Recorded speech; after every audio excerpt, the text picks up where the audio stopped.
안녕하세요, 헌터입니다. 오늘 분석해볼 기업은 SK 하이닉스입니다.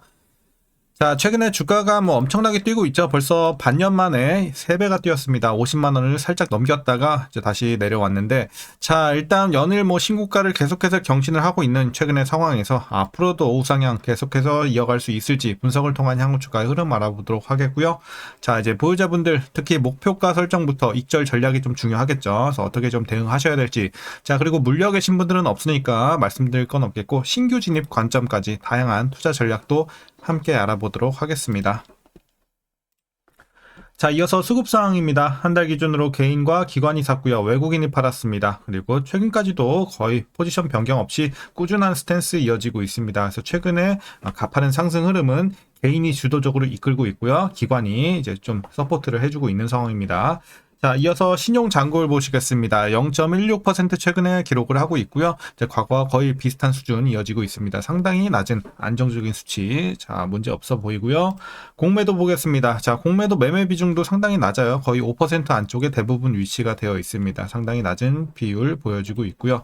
자, 대차 잔고도 계속해서 하락세 이어가고 있습니다. 그래서 지금은 공매도 관련해서는 전혀 하나도 걱정할 게 없는 상황이다 정도로 보시면 되겠습니다. 자, 그럼 이어서 재무제표 분석 들어가 보도록 하겠습니다. 먼저 2020년도 매출부터 살펴보겠습니다. 31조, 42조, 44조까지 올랐다가 이제 재작년에 한번 크게 꺾였고요. 30조대에서 다시 작년에는 2배가 넘게 뛰면서 66조대를 돌파를 합니다. 올해도 마찬가지 가파른 상승 90조 돌파. 내년 후년 전망도 굉장히 좋습니다. 그래서 내년에는 매출도 이제 100조를 뛰어넘을 전망이고요. 영업이익 보겠습니다. 5조, 12조까지 올랐다가 계속해서 좀 역성장을 했습니다. 마이너스 7조까지 기록을 했고요. 작년에 엄청난 이제 상승 반등을 이어가면서 23조로 한 번에 최고치를 달성을 합니다. 올해는 거의 2배 가까이 올라가면서 40조까지.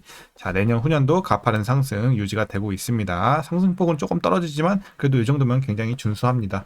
자, 당기 순이익도 꾸준한 우상향 흐름. 자, 굉장히 좋은 흐름 계속 이어질 것으로 보여지고 있어서 실적에서는 거의 10점 만점의 10점이죠.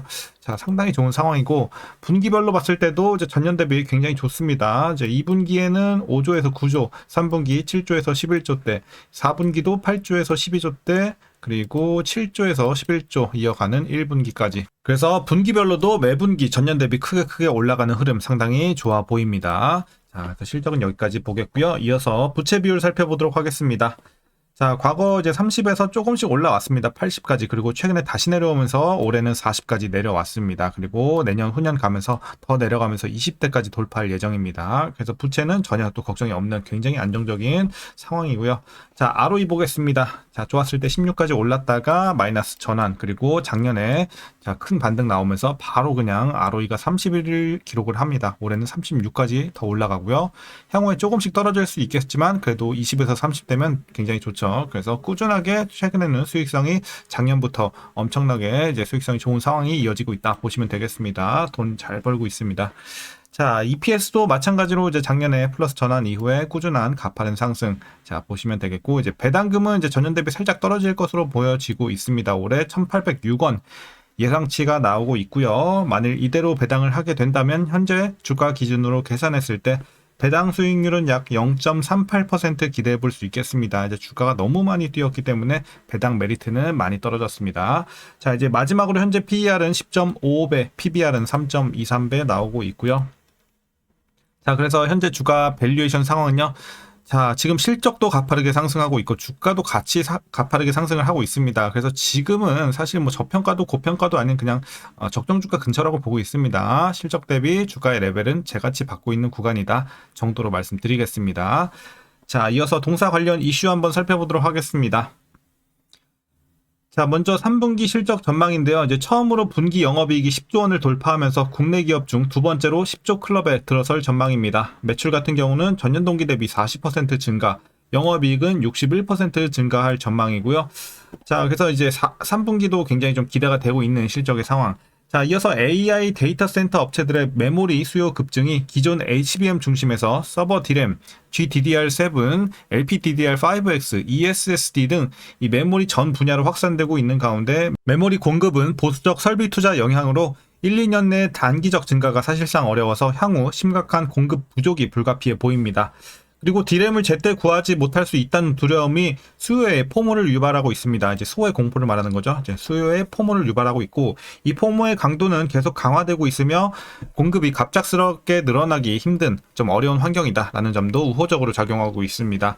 그래서 이제 내년 D램 평균 판매 가격은 이제 올해 대비해서 37% 증가하고 낸드는 한 거의 39%까지 오를 것으로 분석이 되고 있습니다. 그래서 이런 이제 업황이 굉장히 좋은 상황이고요.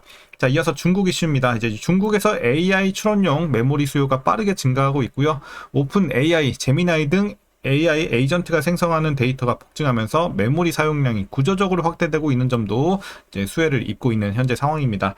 자, AI 서비스는 텍스트 이미지를 토큰 단위로 처리를 하는데 이 과정에서 HBM뿐만 아니라 범용 DRAM 수요까지 동시에 급증하고 있어서 이제 메리트가 있다 이렇게 보시면 되겠고, 자, 이어서 SK 하이닉스가 D램 기술 리더십과 빠르게 성장하는 서버 시장에 대한 높은 노출도를 보유하고 있어서 이 메모리 시장 회복의 최대 수혜주가 될 것으로 전망이 나오고 있습니다. 그리고 프리미엄 메모리 수요 증가와 AI 메모리 수요 확대가 장기 성장까지 뒷받침할 전망입니다. 자, 이제 마지막 이슈입니다. 반도체 주가 강세는 메모리 업황이 예상 대비 양호하기 때문인데요. 연말까지 메모리 업체의 내년 실적 컨센서스가 지속해서 상향될 것으로 예상이 되고 있고, 이에 따라서 이제 주가 역시 계속해서 견조한 흐름이 지속될 가능성이 높다라고 판단이 되고 있습니다. 그래서 보통은 이제 이렇게 가파르게 진행이 되면 이제 걱정이 나오는 좀 이런 상황이 펼쳐질 수도 있는데, 사실 지금 시장에서는 아직도 좀 반도체는 꺾기 힘들다 이렇게 조금 보고 있다라고 분석이 많이 나오고 있다 정도로 해석할 수가 있겠습니다. 자, 그럼 최근의 이슈는 이 정도로 설명드리겠고요. 이제 마지막으로 여러분들 투자 전략 설명드리면서 영상 마치도록 하겠습니다. 자, 먼저 신규 진입 관점에서는 반대 의견 드리도록 하겠습니다. 제가 그동안 지난 영상, 지지난 영상 계속해서 SK 하이닉스 싸다, 기회 구간으로 봐야 된다라고 말씀을 드렸었고, 자, 하지만 이제 오늘 처음으로 조금 반대 의견 드리는 것 같아요. 신규 진입을. 그래서 일단은 지금 들어가서 막 엄청 위험하다 느낌까지는 아니지만 이제 적정 주가 근처까지 올라왔기 때문에 이제 보유자분들만 추가 상승 여력 좀 더 노려보는 구간으로 보는 게 맞지, 이제 들어가서 본격적으로 시작해보겠다, 수익을 시작해보겠다 하기에는 조금 늦은 감이 있습니다. 그래서 반대 의견 드리는 겁니다. 그래서 이제 신규 진입으로 보실 거면 차라리 조금 더 탄력적으로 아직 덜 오른 종목이라든지 이런 섹터를 찾아가는 게 좀 맞지 않을까 이렇게 말씀드리겠습니다. 자, 그래서 이제 보유자분들 그럼 어떻게 대응하시냐? 먼저 목표가부터 설정하도록 하겠습니다. 자, 현재 목표가는 65만원 제시하도록 하겠습니다. 자, 안전하게 보실 분들은 60만원까지만 보셔도 괜찮습니다. 하지만 이제 맥스까지 한번 노려보겠다 하면 65만원까지 일단 제시는 해드리겠습니다. 여기 표시는 좀 힘드니까 따로 기록해 두시면 되겠고요. 자, 65만원까지 그러면 맥스로 보는데, 그러면 익절은 언제부터 어떤 식으로 줄여 나가야 될까? 자, 지금은 이제 조금씩 줄여 나가시는 게 좋을 것 같아요. 자, 지금부터는 그래도 좀 안전하게 보시려면 절반은 그래도 좀 주머니에 챙겨 놓고 가시는 게 좋지 않을까. 절반은 최소 좀 익절하고 나머지 절반 비중을 60에서 65까지 한번 노려보자 라는 관점 말씀드리도록 하겠습니다. 그래서 조금 안전하게는 60까지, 좀 더 도전적으로 해보실 분은 65까지 이렇게 나머지 비중 노려보시면 되겠습니다. 자, 포인트는 한 절반은 챙기자라는 말씀드리면서, 자, 익절 전략 이렇게 제시하겠고요. 이제 마지막으로 위에서 물려 계신 분들은 없으니까 오늘 전략 여기까지 말씀드리면 될 것 같습니다. 자, 그럼 오늘도 시청해 주셔서 감사합니다.